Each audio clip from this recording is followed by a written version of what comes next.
चलो अंजलि, अब हम अपनी पहली स्लाइड देखते हैं। इसकी हेडलाइन है जीवन की धारा, रक्त परिसंचरण। राइट। तो इस स्लाइड के हिसाब से ब्लड शरीर का सबसे बिजी ट्रांसपोर्ट सिस्टम है। हाँ, इसका मुख्य काम हृदय के जरिए पूरे शरीर में रक्त यानी ब्लड को पंप करना है। यह ऑक्सीजन, पोषक तत्व और हार्मोन पहुंचाने वाला एक डिलीवरी सिस्टम है। और साथ ही साथ ये हानिकारक वेस्ट को बाहर निकालने का रास्ता भी बनाता है। एग्जैक्टली। और यहाँ एक बड़ा एग्जाम अलर्ट भी है। रक्त एक तरल संयोजी ऊतक है, यानी liquid connective tissue. Wait Rajeev sir, ये एक बहुत ही अजीब बात है। अगर खून एक तरल पदार्थ है यानी लिक्विड है, तो इसको ऊतक या टिश्यू क्यों कहा जाता है? ये एक बहुत ही कॉमन डाउट है अंजलि। टिश्यू का मतलब सिर्फ ठोस या सॉलिड होना नहीं होता। टिश्यू उन सेल्स का ग्रुप होता है जो मिलकर एक काम करते हैं। अच्छा, मतलब शेप से फर्क नहीं पड़ता? नहीं पड़ता। इसे संयोजी या कनेक्टिव इसलिए कहते हैं क्योंकि ये सिर से लेकर पैर तक शरीर के हर एक अंग को आपस में कनेक्ट करता है। एक तरह से ये एक फ्लोइंग लिक्विड है जो सबको जोड़ कर रखता है। ओ, अब समझाई बात। मतलब ये कनेक्शन बनाता है। चलो अंजलि, अब अगली स्लाइड देखते हैं।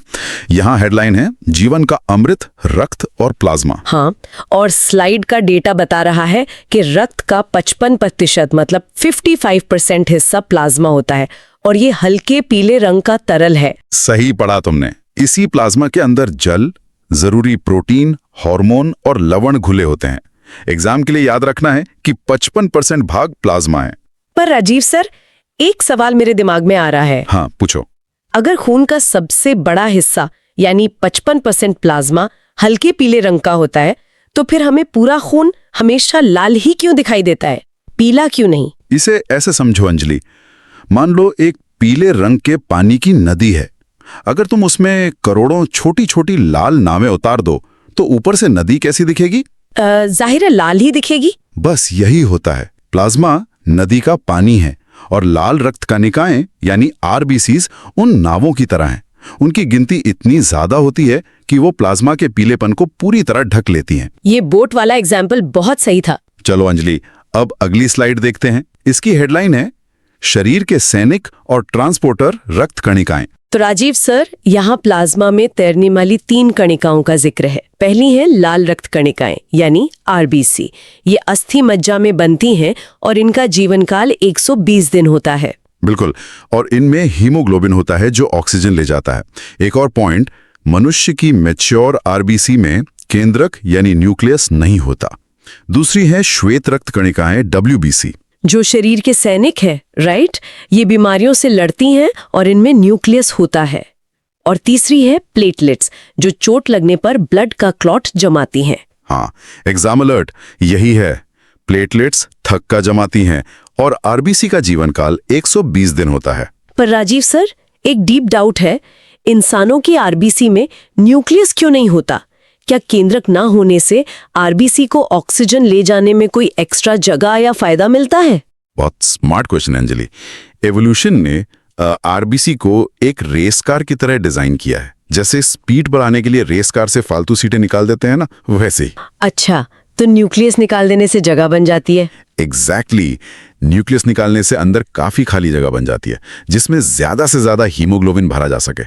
और न्यूक्लियस ना होने से आरबीसी का आकार चपटा और फ्लेक्सिबल हो जाता है, ताकि वो पतली नसों से आसानी से निकल सके। वाह। चलो अंजलि, अब अगली स्लाइड देखते हैं। हेडलाइन है शरीर का शक्तिशाली इंजन, मानव हृदय। ये तो हमारा दिल है, एक मस्क्यूलर ऑर्गन जो कभी आराम नहीं करता। सही कहा। ये छाती के मध्य में थोड़ा बाईं यानी लेफ्ट ओर होता है और इसका आकार एक बंद मुट्ठी के बराबर होता है। एग्जाम अलर्ट, यही है मुट्ठी का आकार और लेफ्ट पोजीशन। और स्लाइड में एक नेचुरल पेसमेकर का भी जिक्र है जो धड़कन को कंट्रोल करता है। राजीव सर, ये नेचुरल पेसमेकर असल में क्या काम करता है? क्या ये सच में किसी इलेक्ट्रिक बैटरी की तरह हमारे दिल को करंट देता है? टेक्निकली हाँ अंजलि, हमारा दिल एक इलेक्ट्रिकली चार्ज्ड मशीन है। ये पेसमेकर, जिसे ऐसे नोड कहते हैं, लगातार छोटे छोटे इलेक्ट्रिकल सिग्नल्स पैदा करता है। मतलब सच में बिजली? हाँ, बायोलॉजिकल बिजली। इसी करंट की वजह से हृदय सिकुड़ता और फैलता है। अगर ये सिग्नल आना बंद हो जाए तो हृदय धड़कना भूल जाएगा। ईसीजी मशीन इसी करंट को मॉनिटर पर रिकॉर्ड करती है। ओह, तो जो लाइन ऊपर नीचे होती है मॉनिटर पे, वो इसी पेसमेकर का करंट है। बिल्कुल सही पकड़े। चलो अंजलि, अब अगली स्लाइड देखते हैं। इसकी हेडलाइन है हृदय के 4 कक्ष और सुरक्षा वाल। तो राजीव सर, यहाँ लिखा है कि हृदय में 4 रूम्स होते हैं।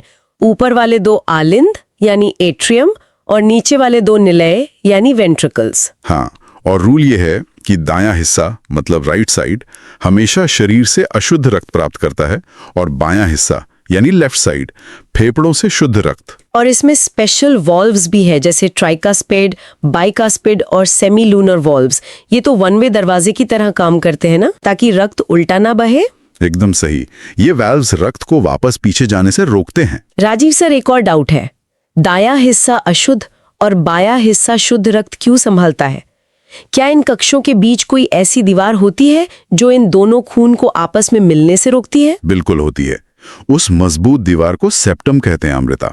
ये दीवार दोनों हिस्सों को पूरी तरह सील करके रखती है, ताकि प्योर और इम्प्योर ब्लड मिक्स ना हो। हाँ, अगर ये मिक्स हो गए तो हमारे शरीर के अंगों को जरूरत के हिसाब से पूरी ऑक्सीजन नहीं मिल पाएगी और हमारी एनर्जी डाउन हो जाएगी।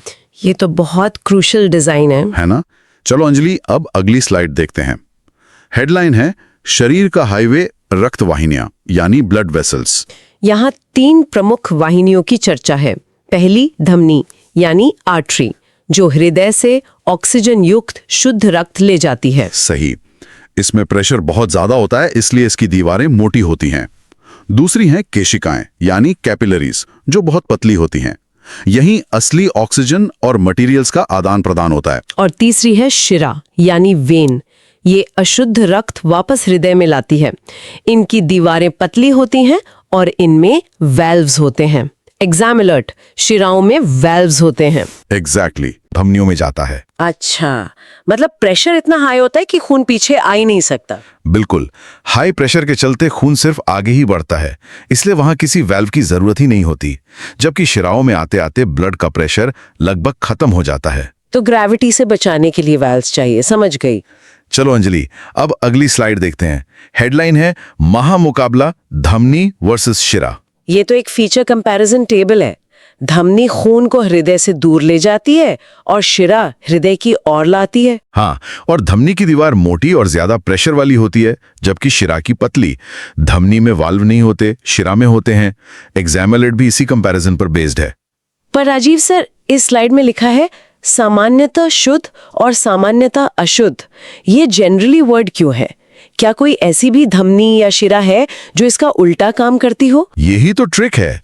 नामांकन डायरेक्शन पर निर्भर करता है, खून की प्यूरिटी पर नहीं।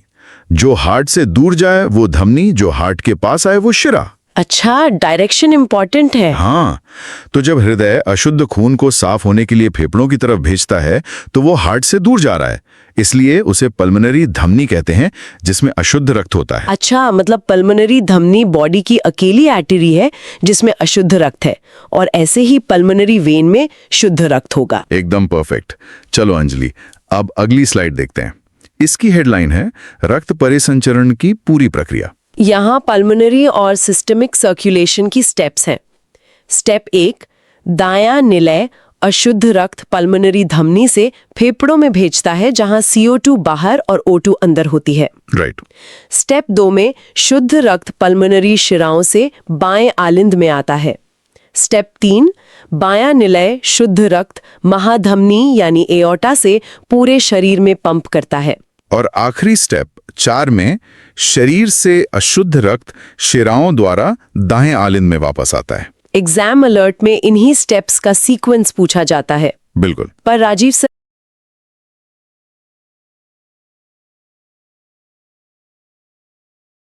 मुझे थोड़ी उलझन है।